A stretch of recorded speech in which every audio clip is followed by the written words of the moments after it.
Ah, il faut être fort. Ah, il faut être fort. Il faut être très, très, très fort pour supporter cette équipe nationale. Il faut être très courageux et il faut surtout avoir un mental à toute épreuve. Ah là là là là, c'est quoi ce match? C'est quoi ce match? C'est quoi ce match? Salam alaikum, bienvenue à vous. C'est parti pour le débrief Suède-Algérie. Salam alaikum, bienvenue à tous. Alors, l'équipe nationale algérienne vient de s'incliner sur le score de 4 buts à 3 contre la Suède. On attendait ce match amical avec impatience. On attendait surtout le fait de voir si l'Algérie était prête pour le niveau international. C'est un match où on peut, comment dire, on peut avoir beaucoup de, on peut en tirer plus, excusez-moi, on peut en tirer énormément d'enseignements. Il y a eu beaucoup de négatifs, il y a eu du positif vers la fin. Voilà, je pense que ce match-là, il a prouvé beaucoup de choses. Alors pour commencer les amis, la Suède s'est présentée face à nous avec un 3-5-2 il me semble. Et on a clairement vu une équipe suédoise très disciplinée tactiquement. On a clairement vu une très belle gestion du match de leur part, une très bonne gestion du match de leur part, excusez-moi, je tourne le débrief 10 minutes après la fin du match. Voilà, j'avais dit dans mon débrief d'avant-match que si on voulait battre la Suède, on devait être très discipliné tactiquement. Chose qui n'a pas du tout été le cas en première période. Petkovic a choisi une compo qui sur le papier semblait intéressante. Mandrea dans les cages, Ben Sebaini, Mandi dans l'axe, Farsi à droite, Ait Nouri à gauche. Un trio composé de Benasser, Boudaoui, Awar, Rahma, Gouiri et Mahrez.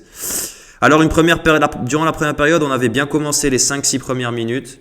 Malheureusement, la réalité du foot international nous a vite rattrapés. On a clairement vu des manques tactiques très marquants. Et la Suède nous a pris le milieu de terrain. Il n'y avait que Boudaoui qui jouait au milieu de terrain. Benasser était absent en première période. Awar très décevant, plutôt invisible. Tactiquement, c'était pas clair. Donc quand vous affrontez une équipe très disciplinée tactiquement et que vous n'êtes pas sûr dans cet aspect-là, vous risquez de prendre l'eau. Alors la première période, dès qu'on a pris un but sur une erreur de placement de Ait Nouri qui se fait complètement manger par l'ailier droit suédois, même si Ait Nouri a fait plutôt un bon match sur le point de vue technique. On se prend le premier but, pas de problème. Le deuxième but, c'est une erreur de concentration. Il nous marque, donc le ballon passe entre les jambes de Mandrea. C'est une erreur de concentration. Je ne sais pas si la défense peut faire quelque chose. Je pense que Mandrea peut faire mieux. Suite à cela, rien ne change au retour des vestiaires. 3-0 sur penalty. Ben Sebaini qui commet une erreur irréparable. 3-0 et ensuite après 4-0 sur un magnifique coup franc. Là, on s'est dit les carottes sont cuites. Il faut aller se changer et il faut clairement laisser le football. Cependant, Petkovic a réalisé certains changements qui ont corrigé les lacunes du début de match. On peut noter les entrées de Ben Taleb, de Ben Taleb, de Yassine Benzia, de Youssef Attal, de Fares Shaibi et de Bardad Bounjah, sans oublier Ibrahim Maza qui est rentré dans les dernières minutes. Alors les gars, je vais vous dire un truc. On a clairement vu des joueurs qui étaient concernés malgré le fait qu'on perdait 4-0, c'est une bonne chose. Benzia, à l'entrée, elle était extraordinaire dans le jeu, extraordinaire, les déplacements. C'est pour ça que je défendais ce genre de joueurs. Bon, vous allez me dire que je défendais aussi des gars comme Mahrez et Benrahma. Mais bon, ça c'est un autre débat. Non, je rigole, bien sûr. Moi aussi, je peux me tromper parfois. J'ai pas la science infuse et je me suis trompé sur cet aspect-là. Mais on va y revenir plus tard. Par contre, les joueurs que j'avais défendus corps et âme, comme Yassine Benzia et même Nabil Ben Taleb, j'arrêtais pas de vous dire que c'était un joueur de très haut niveau. Aujourd'hui, on a vu qui était le patron du milieu de terrain, entrée fracassante, une passe décisive, un but, un apport au milieu de terrain extraordinaire. Pour moi, Ben Taleb vient de confirmer pourquoi Vladimir Petkovic l'avait convoqué alors qu'il a connu des épreuves très difficiles par rapport à sa maladie du cœur. Yatek Saha Ben Taleb, bravo pour ton entrée en jeu. Tu as mérité d'être là en septembre et tu as peut-être mérité même le fait d'être là pour la CAN 2025. Alors, on a aussi vu les entrées de Bounjah et de Attal. Attal, j'ai bien aimé son entrée. Je trouve qu'en super sub, il peut nous apporter. Il a fait de bonnes choses. Il a clairement mis en difficulté l'opposition suédoise. Bounjah, beaucoup lui sont tombés dessus. A raison, parce qu'il a raté des occasions qu'il ne devrait pas rater. Après, je trouve qu'il a pesé sur la défense centrale. Je trouve qu'il a pesé, qu'il pesait plus qu'un Gouiri, par exemple, qui a été bien meilleur à gauche et qui a d'ailleurs provoqué un penalty. Gouiri qui était assez décevant aujourd'hui, Mais Gouiri qui a su sauver son match en étant décisif, en provoquant ce penalty magnifiquement bien tiré par Nabil Bentaleb, ce qui nous a permis de revenir dans le match.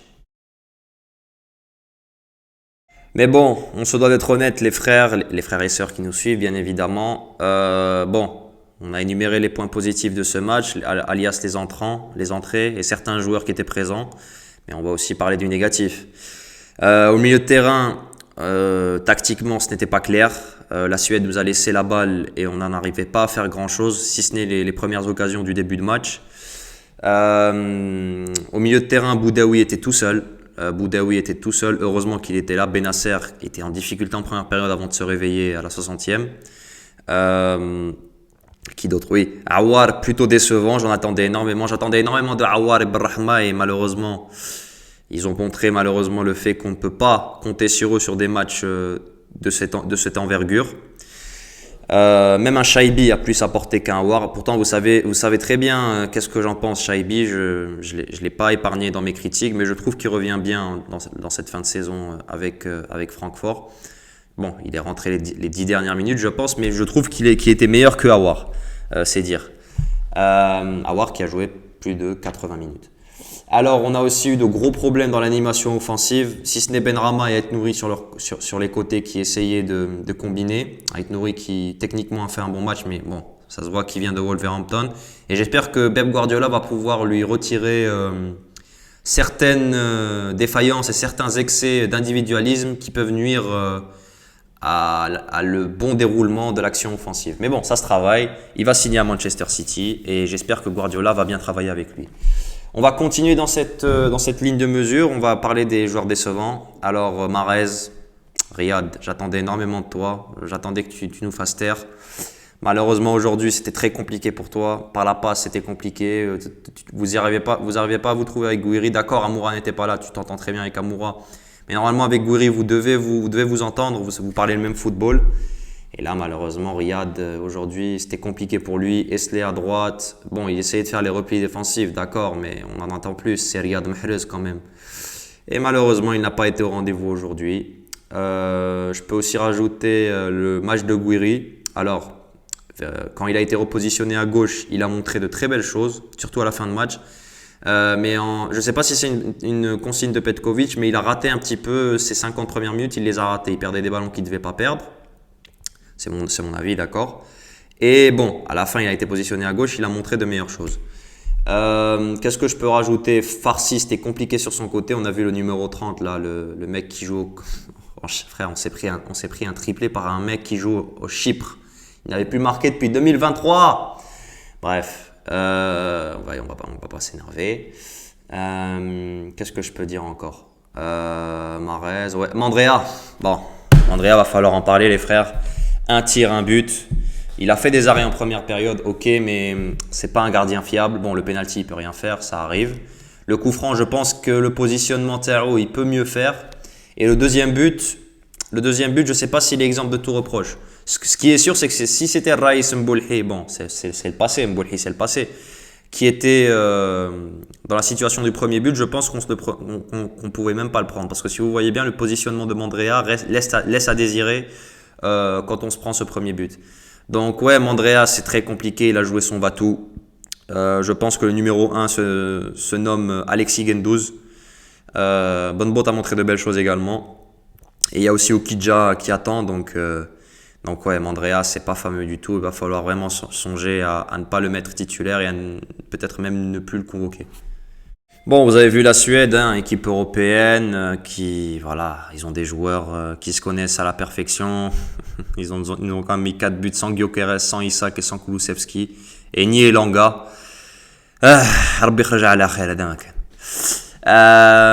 Bon, il va falloir prendre des initiatives sur le point de vue tactique et sur le point de vue physique à travailler pour septembre, pour la Coupe d'Afrique.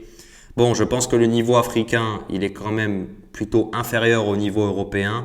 Je pense qu'à la CAN, on va faire une belle CAN. Après, cette défaite, elle était importante. C'est une défaite qui va nous servir d'électrochoc. C'est une défaite importante. C'est une défaite surtout qui va faire ouvrir les yeux à Petkovic. Monsieur Petkovic, vous savez que je vous admire.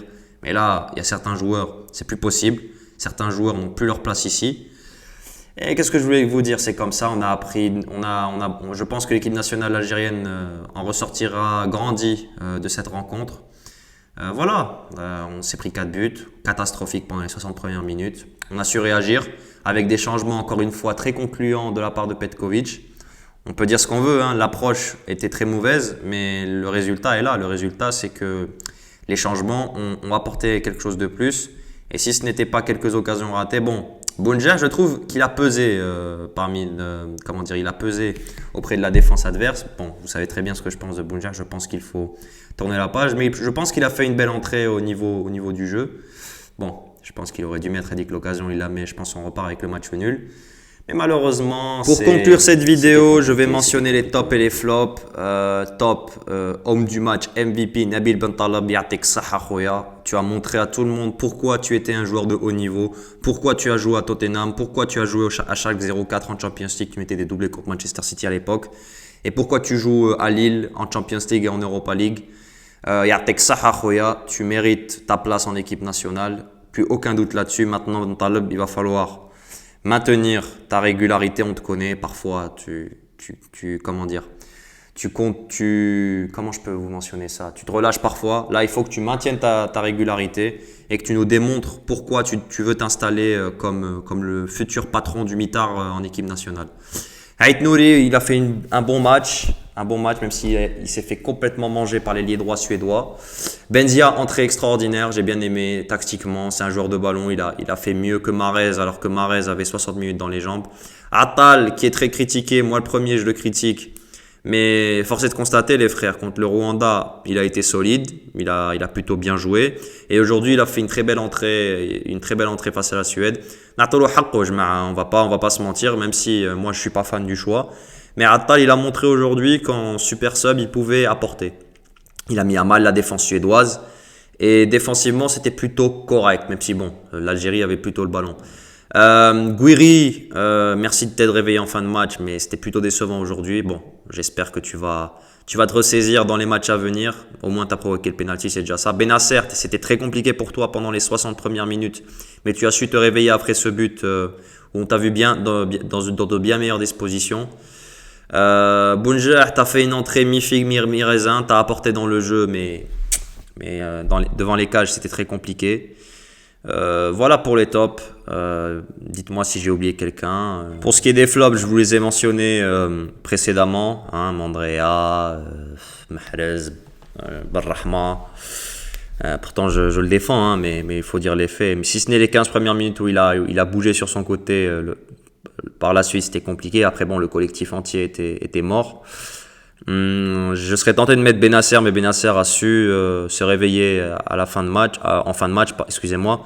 Houssem Aouar, par contre, flop total. J'en attendais énormément sur ce match. Réveille-toi, Khoya, parce qu'il y a Maza. Maza, il est derrière, il attend. Et si tu te réveilles pas, tu risques de te faire prendre ta place. Donc, Aouar, attention, on te tient à l'œil. Voilà pour les flops. Mandi aussi, c'était compliqué par moment. Je pense qu'on a fait le tour.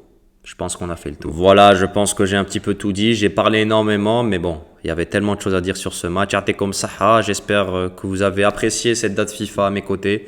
On sera là en septembre, on sera là pour le CHAN et on sera surtout là pour la Coupe du Monde des clubs. Merci à tous d'avoir été là. Votre soutien me touche énormément. Demain sortira la vidéo bilan du stage, un documentaire, une vidéo bien travaillée, comme vous les aimez, bien évidemment. Demain, Inch'Allah, vous l'aurez, donc cette vidéo vers 17-18 heures. Vous pourriez débattre. N'hésitez pas à liker, partager, commenter et surtout vous abonner pour les référencements, bien sûr. Merci beaucoup à tous. Comme ça, on se retrouve en septembre et même en août pour le CHAN. Merci à tous. Tahiyya Jazer. Dans les mauvais moments, dans les bons moments, on est là. Et comme ça. Bonnes vacances. Ciao, ciao.